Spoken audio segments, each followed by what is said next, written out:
Welcome back to Bombastic Nation and Ting and Ting and Ting. Back with some more vibe for all you. And someone sent me this in the comment section and told me this might be interesting to watch. So let's see what go on here. Grab your popcorn and your drinks and ting. Remember, drop a like on the video and share the video. That would be much appreciated. And ting. But this one is called The Bear Who Became a Cigarette Smoking, Beer Drinking World War II Hero.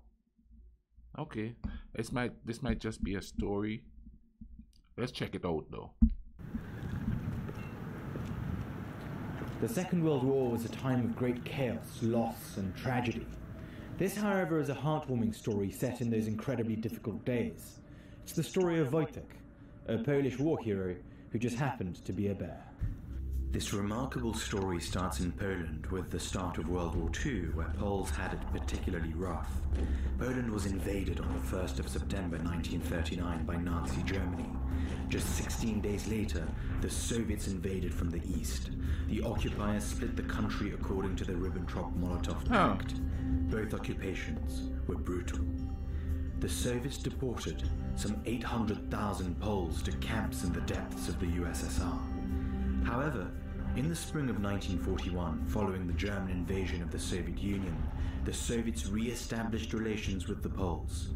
Under the Sikorski-Maisky Agreement, the Russians agreed to release thousands of Polish prisoners of war and permit them to form an army. General Władysław Anders was tasked with the operation. He evacuated his newly formed army along with tens of thousands of civilians whom he rescued out of the Soviet prison camps to the freedom of British-controlled northern Persia. At a railroad station in Hamadan, the Polish soldiers encountered a young Kurdish boy with a bear cub. The cub's mother had been shot by hunters. The bear was barely alive, tired and hungry, much like the Poles who had survived Soviet gulags and had been marching for hundreds of kilometers. Taken with the cuddly bear pup, the soldiers exchanged him for some Persian coins, a portion of chocolate, a Swiss army knife, and a tin of beef, and nursed it back to health. They fed him milk from an old vodka bottle, and as the bear grew, they fed him fruit, marmalade, and honey. Quickly, the bear became an important member of the 22nd Artillery Supply Company. The endeared soldiers named the bear Wojtek, which means happy warrior. As Wojtek grew up among soldiers, he adopted soldierly habits. He learned how to salute and march on his hind legs. He was also taught to watch over trucks by sitting in the driver's cabin and would often accompany his comrades on guard duty. He developed a particular love for playboxing and wrestling. He adored challenging other soldiers to wrestling matches, even fighting 4 opponents at a time. He would hide his claws and enjoy rolling with them on the floor, slamming them and pretending to bite them. However, he would never ever do harm to anybody.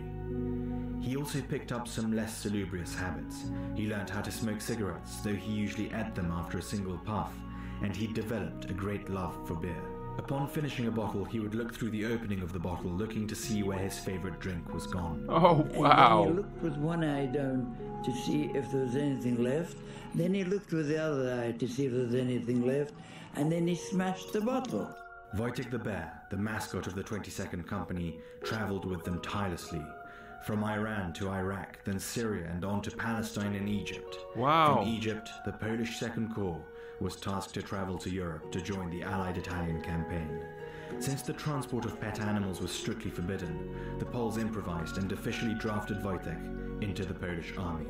He was given the rank of private, a service number, and his very own paybook, though he was only ever paid in food. And thus, Private Wojtek was allowed to board the British ships.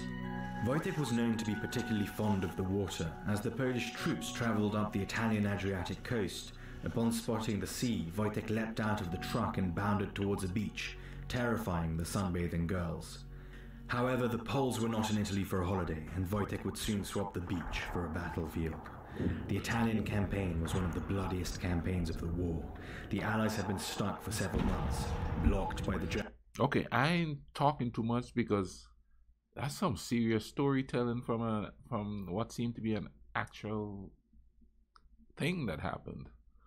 But the storytelling is crazy good in this. I'm like the events and stuff that is going on there. Yeah, You know, that like a World War type thing. And how I wonder what that really felt like living through.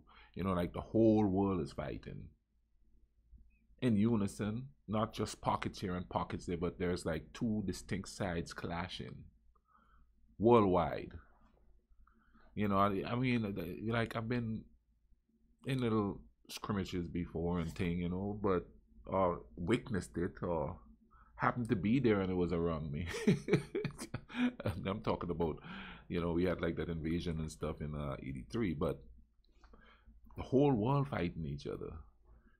In that case, there's no way to run. You know what I mean? If the whole world is fighting, I don't understand how we come to that point sometimes. How could one person convince so many people to do something? You know, it's crazy. German winterline, which guarded the way to Rome. In the Allies' way lay the historic hilltop abbey of Monte Cassino, inhabited now by German soldiers rather than monks. Wojtek, like his human counterparts, experienced and endured the horrors of war. In May of 1944, he came under shell fire for the very first time.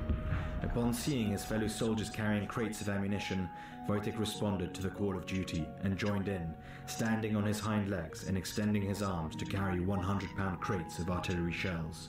Alone, he lifted what normally required 4 men. On the 18th of May, the Poles succeeded where 3 other Allied units had failed. They captured the strategically vital mountain fortress of Monte Cassino. We couldn't do it, and the Canadians and Americans couldn't do it. There were 4 different battles of Monte Cassino, and the 5th one went to the Poles. They won it in the most gallant way I have ever seen. Very, very brave men. The exhausted soldiers triumphantly raised a Polish flag over the ruins of the monastery. For his courage and willingness to participate in the battle, Wojtek was promoted to the rank of corporal, and with the approval of the Polish High Command, the 22nd Artillery Supply Company's badge was changed to a bear, carrying an artillery shell. The war was won not long after, but Poland was betrayed at the Yalta Conference, and Poland fell on the Soviet side of the Iron Curtain, and was now ruled by a brutal communist regime. Tens of thousands of Polish soldiers, and 1 soldier bear, ended up in exile. The 22nd Company, along with Wojtek, was transported to a settlement camp in Scotland, and in 1947, the troops were demobilized. It was time for the soldiers to say goodbye to their most unlikely of companions. The demobilized soldiers entrusted Wojtek to Edinburgh Zoo, hoping to take him to Poland once it was free. It was not to be, however, and Wojtek spent the rest of his days in a 10-square-meter enclosure, a very long way away from his natural habitat. In a sense, his fate mirrored that of tens of thousands of Polish soldiers, homeless heroes, scattered across the globe, unable to return to their occupied homeland, which was ruled with an iron fist by the communists. Wojtek's years in the zoo made him increasingly isolated and depressed, but the Polish soldiers did not forget their cherished companion. They would come to the zoo, often jumping into the enclosure to wrestle with him, and gifted him with cigarettes and beer. Wojtek also never forgot his comrades in arms. Whenever he heard Polish spoken at the zoo, the old soldier bear would stand on his hind legs and wave a paw as if in salute. Similarly to so many Poles who never saw their beloved homeland again, Wojtek died in 1963, in captivity, far away from his friends, his birthplace, and his natural habitat. He was truly a Pole, in the sense he had lived amongst them, he was one of them. They couldn't separate the one from the other. And the only tragedy is that we never were able to get him back to Poland. His adoptive homeland, the country he served and fought for in the Second World War. And that is the story of Wojtek, the Polish bear that went to war. Wow. It's strange how animals, certain animals at least, will pick up your behavior and just do things, especially if you have them from the time they're like really young. This is a really cool story, man. I'm gonna leave a link in the description to this video. Go check it out, you know, without me talking through it and stuff like that. Go check it out, check out the channel, see what else they have going on there and thing, you know, show some, you know, show some vibes to them and thing, you know what I mean? But Once again, I keep saying it every video, man. We gotta start taking care of each other. We all we got. When it boils down to, it's a tragedy. There's human beings mobilizing. Somebody falls on this, like right now it's icy out there. Human beings gonna go get that person up. We all we got. Start acting like it and stop acting like if we're different in some way. It's humans, people. Listen, take care of each other, alright? Cool runnings.